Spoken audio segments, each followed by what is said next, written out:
नमस्कार, बहुत बहुत स्वागत है आपका न्यूज 24 पर। मैं आपके साथ पूजा राठौर शर्मा और आज की सबसे बड़ी खबर, क्योंकि आज एमसीडी में स्टैंडिंग कमेटी को लेकर चुनाव होना है और बता दें आपको दूसरा राउंड आज होगा। और इस बीच जो खबर आई वो ये कि सदन शुरू होते ही फिर से हंगामा शुरू हो गया। सदन में बीजेपी पार्षदों की जोरदार नारेबाजी वापस देखने को मिली है। तो आज एक बार फिर जब दूसरा राउंड स्टैंडिंग कमेटी के चुनाव का शुरू हो रहा था तो शुरू होते ही बीजेपी पार्षदों ने सदन में जमकर हंगामा किया, नारेबाजी की। बीजेपी पार्षदों ने स्टैंडिंग कमेटी के लिए आज एक बार फिर वोट डाले जाएंगे। अब आज ये जो राउंड है चुनाव पूरा हो पाएगा या नहीं ये देखना होगा, क्योंकि जैसे ही सदन की कार्यवाही शुरू हुई एक बार फिर यहां पर खूब हंगामा हुआ। बीजेपी पार्षदों ने जोरदार नारेबाजी आज की है। आपको बता दें कि इससे पहले जब स्टैंडिंग कमेटी का चुनाव हुआ था देर रात तक जो है पूरी रात भर कार्यवाही चलती रही। इसके बाद आज सुबह तक के लिए सदन की कार्यवाही को स्थगित भी कर दिया गया था। लेकिन आज दोबारा जब वोटिंग शुरू हुई तो आप देखें किस तरह से एक बार फिर से नारेबाजी सदन में बीजेपी पार्षदों की तरफ से की गई है।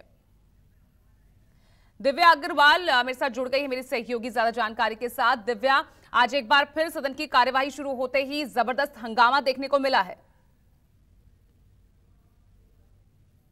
बिल्कुल, देखिए इस वक्त भी लगातार हंगामा चल रहा है। और पूजा, यहाँ पर मैं आपको बताऊं कि जिस तरीके से बुधवार रात की तस्वीर जो देखी सदन ने, जिससे पूरा लोकतंत्र में एक बार फिर शर्मसार की जाने वाली तस्वीर सामने आई, उसके बाद गुरुवार की सुबह, शुक्रवार की सुबह 10 बजे तक के लिए सदन को स्थगित कर दिया गया था। अब सदन एक बार फिर सज चुका है, लेकिन जब से शुरू हुआ है तब से लगातार नारेबाजी हो रही है। बीजेपी के जो निगम पार्षद हैं, आज चूंकि बीजेपी ने आम आदमी पार्टी के जो बवाना से निगम पार्षद हैं पवन सेहरावत, उनकी ज्वाइनिंग कराई है।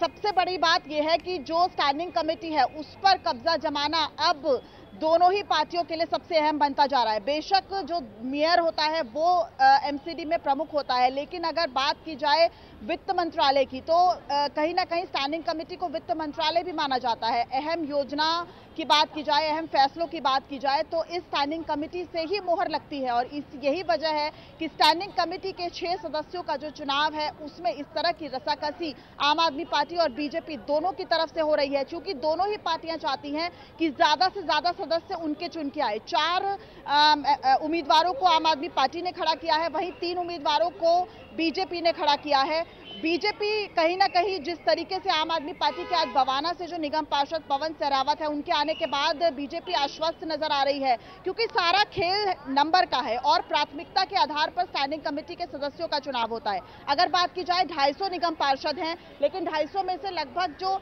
8 और 9 कांग्रेस के जो निगम पार्षद हैं वो ऑलरेडी इस चुनाव का बॉयकॉट कर चुके हैं। इस लिहाज से जो आंकड़ा है वो कम हो जाता है। और छठा भाग की बात करें तो लगभग 35 जो है वो वोट चाहिए एक सदस्य को। इस लिहाज से जो आंकड़ा है वो बनता है 105। 104 बीजेपी को मिला है और पवन सेहरावत के आने के बाद 105, यानी कि बीजेपी को लग रहा है कि वो जो जादुई आंकड़ा है वो उसे छू पाई है और 3 सदस्य बीजेपी के अब स्टैंडिंग कमेटी में आ जाएंगे। इस पर बीजेपी काफी आश्वस्त नजर आ रही है।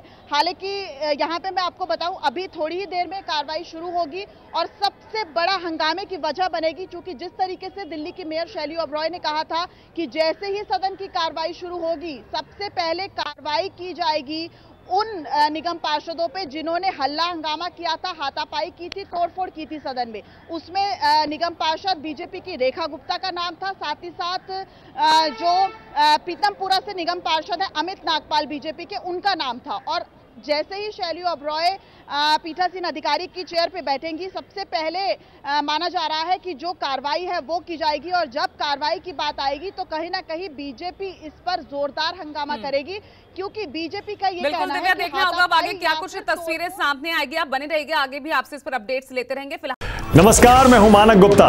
अगर आपको हमारा ये वीडियो पसंद आया हो तो इसे लाइक और शेयर जरूर करें। और हाँ, हमें सब्सक्राइब और फॉलो करना ना भूलें ताकि आप देश और दुनिया की कोई खबर मिस ना करें। तो जुड़े रहिए हमारे साथ और देखते रहिए न्यूज़ 24।